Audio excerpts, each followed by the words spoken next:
What's up, space pirates? I am your captain, the Dread Pirate Dr. Disaster, and today we are going to look at the comments from James Mangold in his interview with Gizmodo, in which he admits that there were indeed multiple endings for Indiana Jones 5, even after he claimed a year ago that that was not the case. He makes it quite clear that he's full of shit.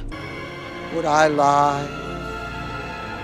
It's a sad state of affairs when somebody flat out refuses to tell the truth, even in the face of overwhelming evidence against them. You may remember last year, at about this time, John Williams was caught on camera saying that they were recording music for multiple endings of Indiana Jones 5. This is such a joy to be with you, such a treat. I have the best seat in the house. Here are 3 pieces from Indiana Jones 5.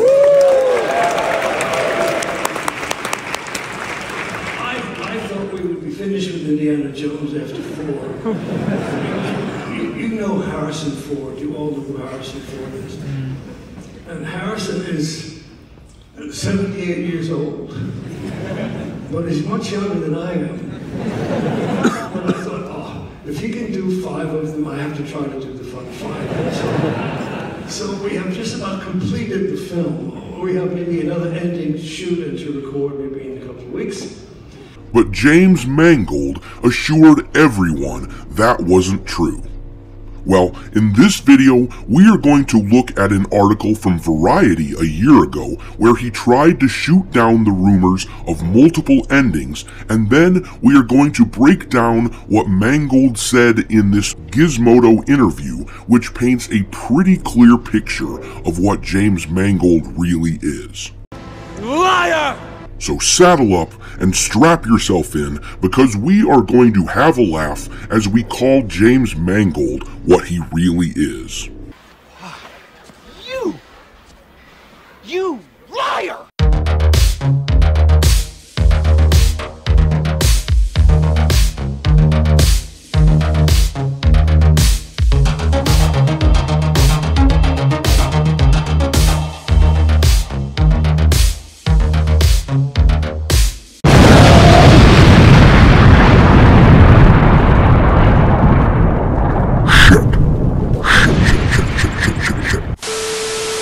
Alright, me hearties, make sure to like this video, it really helps me out against the algorithm, and make sure to follow me on Twitter if you haven't yet.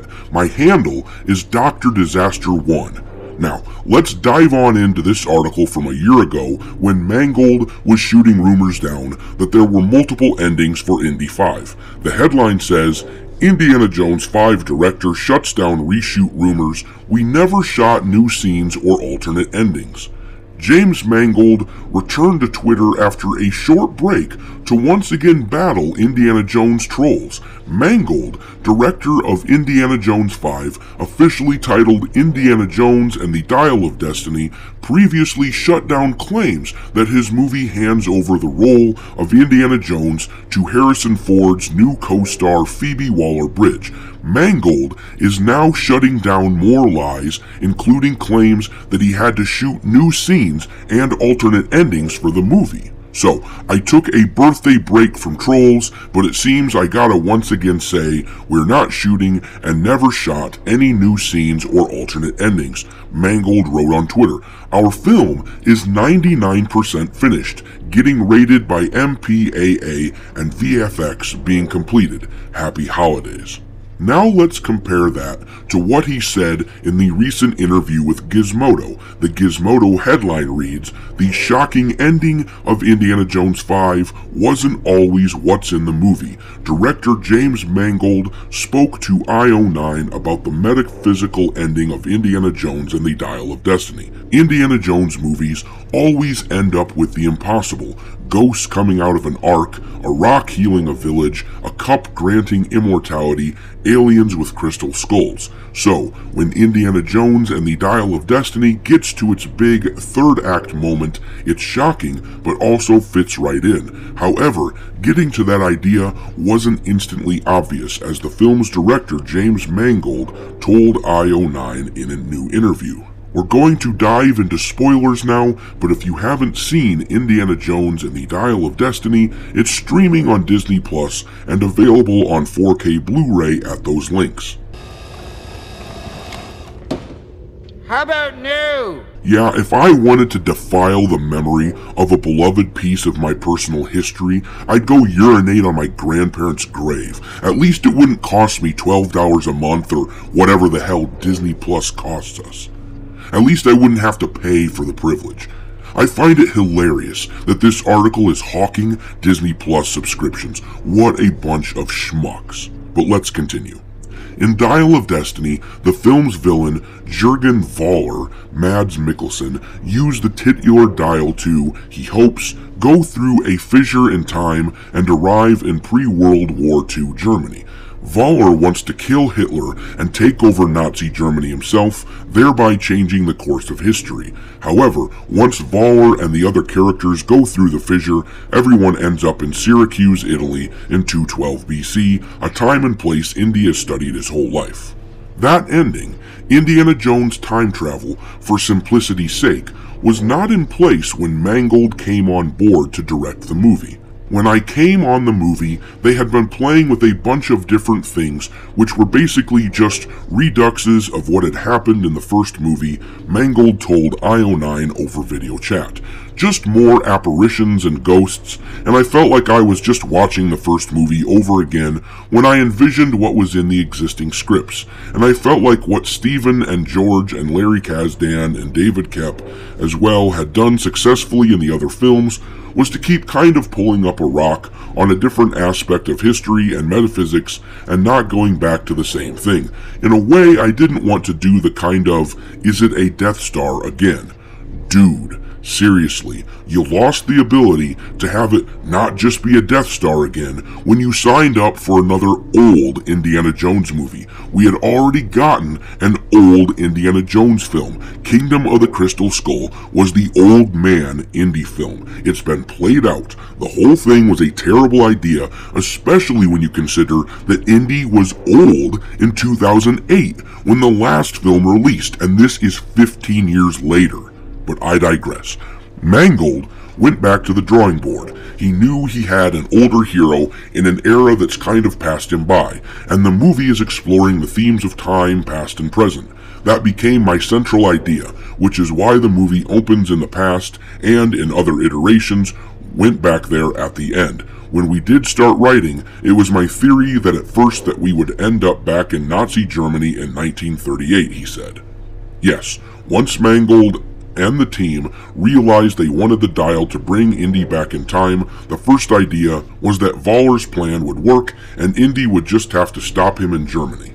As we got there, it started occurring to me that A, that's what the audience is going to be anticipating and therefore not very surprising to them, and B, we'd be plunged just back into the opening of the film, only with a 79-year-old Indy running around, Mangold said. I felt we needed something more shocking, something bolder, and something that also affected Indy. If he had gone back to Nazi Germany, he would simply be a hero trying to stop Voller from doing his plan. If he ended up where he does end up in the film, he was going to be facing bigger questions about his own life and what he studied all his life, and I thought that was going to be more interesting, and also, usually bolder is better if you can do it. Alright, let me interject here. For all the romanticization we have of Indiana Jones, and for as much as he is beloved, we all have to admit, and in fact I proudly shout out from the rooftops, that he is not exactly a super complex character. He struggles with morality from time to time, but at the end of the day, Indy has a strong moral compass, and he always goes north in the end. Playing with that, especially at the end of Indy's life, is a downer and doesn't work. Period. But let's continue. And the rest, like Indiana Jones himself, is history. Again, Indiana Jones and the Dial of Destiny is now streaming on Disney Plus and available on 4K Blu-ray. We'll have more from James Mangold next week, including a very surprising link to a Disney animated film. Once again, we're back to hawking Disney Plus. No thanks, dudes, but I will say this. When you combine this interview, which was basically just an advertisement for Disney Plus, but we will forget that. When you combine it with John Williams' comments made last year about making music for multiple endings, and the fact that the blackout scene that happens in Indy 5 after he is punched in the face by Helena, well, it becomes obvious to anyone with eyes that this movie had different endings planned out. That's because there was no point to the damn thing. The whole thing was a money grab, a way to throw a popular name like Indiana Jones out and hope that it drums up major sales.